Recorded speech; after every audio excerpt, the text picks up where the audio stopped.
suis heureux d'avoir fait cette guitare et je suis doublement heureux que ce soit toi qui l'aies choisie. Parce qu'on peut préciser ici que ce n'était pas une commande, hein, que c'est une création que j'ai faite pendant le confinement. Ça expliquera des choses.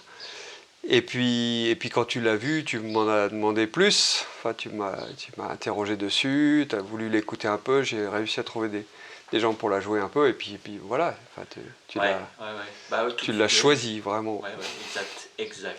Donc j'en suis super content, très fier, flatté. T'es parti d'où? Alors, son histoire, donc elle fait partie d'une nouvelle série d'un de mes modèles qui s'appelle Dublin. Et le lin est quelque part aussi dans le nom, évidemment, comme Berlin, un autre de mes modèles. Je commence à essayer de choisir des noms comme ça. Hein, ouais. Mais tu sais, j'ai toujours donné des noms de villes, enfin depuis longtemps en tout cas. Ouessant, bon bref, des noms de lieux en tout cas. C'est donc mon modèle Dublin et elle s'appelle Nude. Et je vais peut-être commencer par ça. Ce nom d'ailleurs qui a été suggéré, choisi, proposé par Nathalie, ma compagne, qui m'accompagne dans la vie avec bonheur et dans toute cette construction qu'on a faite ensemble. Et elle m'a suggéré ce nom-là et je l'ai tout de suite gardé pour le petit nom de la Dublin, parce que c'est ce côté justement très dépouillé, très beauté cachée, et en même temps, tu sais, la nudité dans son plus simple appareil. Il n'y a pas de chichi, il n'y a pas d'ostentatoire, et on cache rien. Et justement, on cache pas non plus c'est la nudité aussi qui montre même des choses qui sont du défaut. C'est-à-dire que cette table dont je vais te parler après, elle a effectivement cette caractéristique très particulière que d'habitude on ne devrait pas montrer ou on ne devrait pas choisir même. Mais ça fait la beauté de la chose, tu sais, enfin dans l'art en général, le défaut, l'accident est forcément créatif et créateur, quoi. Voilà, donc Dublin Nude, et je l'ai faite pendant le confinement, donc elle fait partie d'une série aussi que j'ai appelée Confinement, donc elle a 3 noms, Dublin, Nude et Confinement, puis elle a un numéro de série. Mais je referai, j'ai d'autres tables comme ça, très peu, mais j'en ai d'autres, et je referai peut-être s'il y a d'autres confinements. À la limite, j'espère que non. Donc elle restera unique de cette série confinement, peut-être. Souhaitons-le même, parce que c'est quand même grave, quoi. En tout cas, c'est très inquiétant. Mais voilà, ça m'a déclenché plein d'envies de choses, dont de planter des arbres et dont de faire aussi des petits pas de côté comme ça. Et pour revenir à ta guitare quand même, parce que je digresse. Donc ces tables. La première semaine du confinement, en mars, je commence à débiter du bois, tu sais, c'est du cèdre. Hein, c'est du cèdre que j'achète en relativement grande quantité sur quartier. Je le choisis évidemment parfaitement sur quartier. Puis j'achète des plots qui font 3 mètres de long et donc on ne sait jamais ce qu'il y a dedans. Et là, je débitais un tronçon de 60 cm dans lequel je peux faire refendre plusieurs tables, pour avoir des tables d'avance et pour une guitare que je devais démarrer dans les temps qui viennent pour un client. Et puis je scie et je tombe en ouvrant sur ce dessin, cet accident du bois qui est en fait une fin de branche, hein, un début de nœud, une fin de branche. Et puis sur le coup, je dis merde, bon, je mets de côté. Pour la guitare, pour le client, c'est pas possible. Enfin, tu vois, c'est une commande. Tu mets de côté, par principe, ce genre de choses en lutherie. Peut-être moins si c'était un fond en érable ou moins systématiquement. Mais pour une table d'harmonie, on est dans la pensée unique. Ça doit être un bois absolument parfait, absolument droit d'un bout à l'autre, hyper régulier, hyper serré. Et puis voilà, je redébite d'autres tables pour les guitares normales, et puis j'y reviens dans l'après-midi, je crois, et je retourne voir ce bout de bois, Et je l'ouvre et je le mets comme ça en book match, tu sais comment on fait, et je me dis mais non, mais faut quand même arriver à faire quelque chose avec ça, quoi. Oui. Ce serait quand même dommage. C'est super joli, il y a des yeux, il y a des ouïes, il y a tout ce qu'on veut, enfin voilà. Et voilà, et comme justement j'étais dans ce temps un peu suspendu, avec l'autorisation qu'on se donne pas toujours de faire... De rêver à quelque chose. Voilà, de rêver, d'être plus encore dans de la création aussi, dans de la pièce unique, que je ne le suis, enfin je le suis quand même assez souvent, mais voilà, donc c'est toute son histoire. Parti comme ça. Et le format aussi, le format, en fait, de toute façon, j'étais en train de dessiner, d'expérimenter, de dessiner pour proposer une nouvelle version de la Dublin, encore un petit peu plus petite que les deux précédentes, mais ça joue sur pas grand-chose. Donc c'est aussi la première de cette série que je vais garder.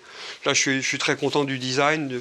Bon, tu as vu celle là-haut, elle n'est pas excessivement différente, mais ça se joue à des millimètres. Donc voilà, là j'ai vraiment l'intention de rester sur ce modèle-là, d'autant plus que j'en ai fait aussi un moule, enfin une matrice, qui en a fait un moule, avec la personne qui est mon assistant sur le composite. Et donc on va en sortir une série L1, une série en classe, en lin. Ça c'est une autre aventure. Mais pour celle-ci, qui n'est pas en lin, du coup j'ai choisi aussi d'aller à fond dans le truc, dans cette envie que j'ai depuis longtemps. Moi. Ça fait 15 ans que je fais des guitares en bois locaux, en bois non tropicaux. Et celle-ci, elle est représentative puisque le fond éclisse, c'est un cormier.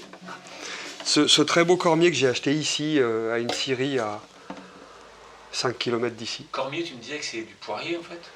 Non, c'est pas la disons que c'est son nom un peu d'usage. On l'appelait le poirier sauvage, mais en fait, c'est pas un poirier, c'est un cormier qui donne des cormes. Les fruits sont des cormes, okay, mais qui ressemblent un peu à des poires. L'arbre, quand on le travaille, enfin le bois, pardon, quand on le travaille, fait vraiment, enfin c'est un fruitier quand même, et il fait penser à du pommier comme à du poirier, mais il est plus dense. Moi, je l'avais identifié, ce bois-là, au départ pour les touches. Hein.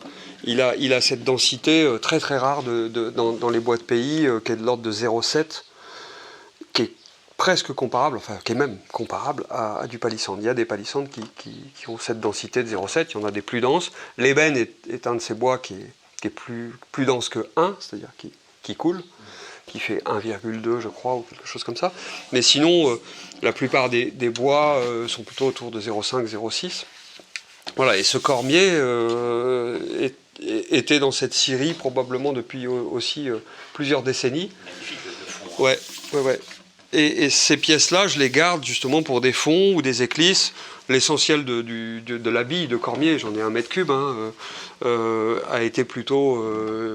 Enfin, je le débite en général d'avance pour faire des touches. Parce que pour les touches, il est vraiment tip-top. Mais je choisis les pièces un peu plus régulières, tu vois, moins chatoyantes. C'est un bois assez dur ou de fait, oui. Oui, c'est ça. Densité 0,7, 0,8, c'est dur, mais c'est pas difficile à travailler. Ouais, des fois, tu as des bois moins denses qui sont pénibles à travailler. Ah, ouais. Son côté justement très serré, qu'ont en général les bois de fruitiers, et plutôt, enfin, et même très agréable à travailler. Dur, ferme, mais sympathique.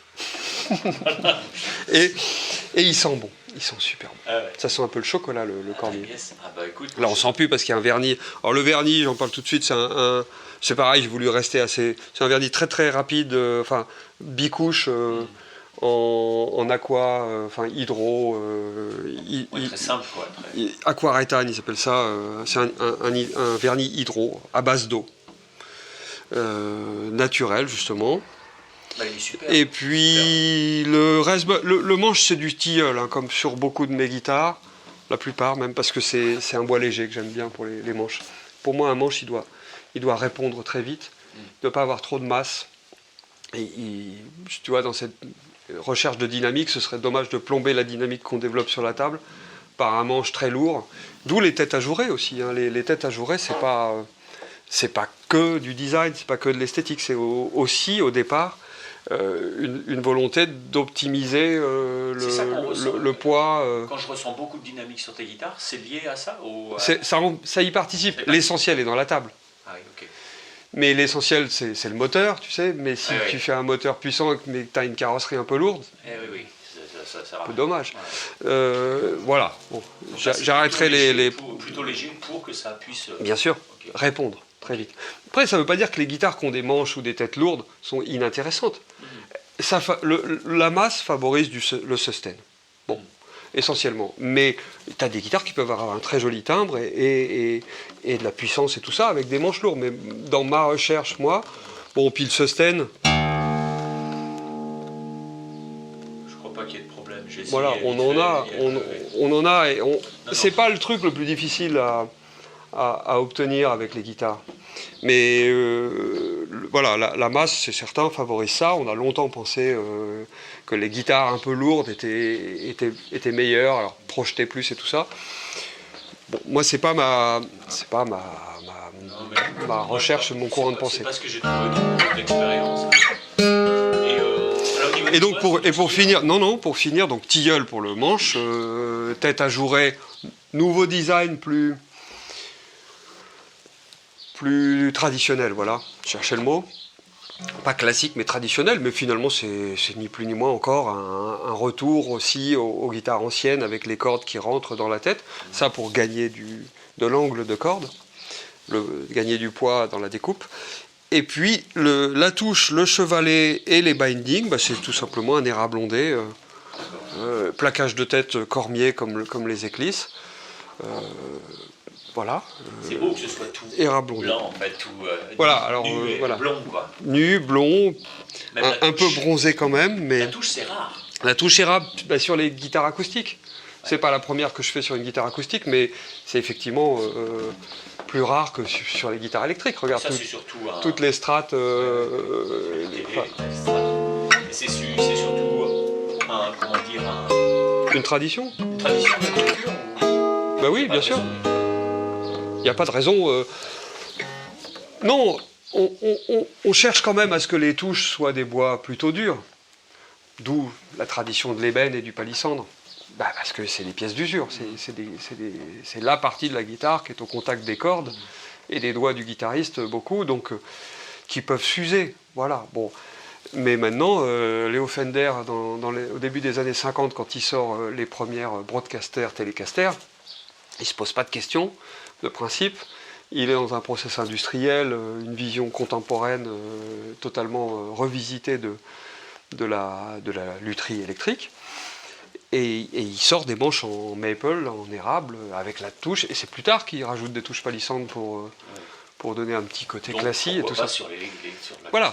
La seule contrainte, c'est qu'elle est vernie. Elle est vernie comme le reste. Ouais. Hein, elle est vernie avant le fretage et un dernier voile après le fretage. Et bien sûr, le vernis est enlevé des frettes, mais encore une fois, comme sur plein d'électriques, quoi. Oui.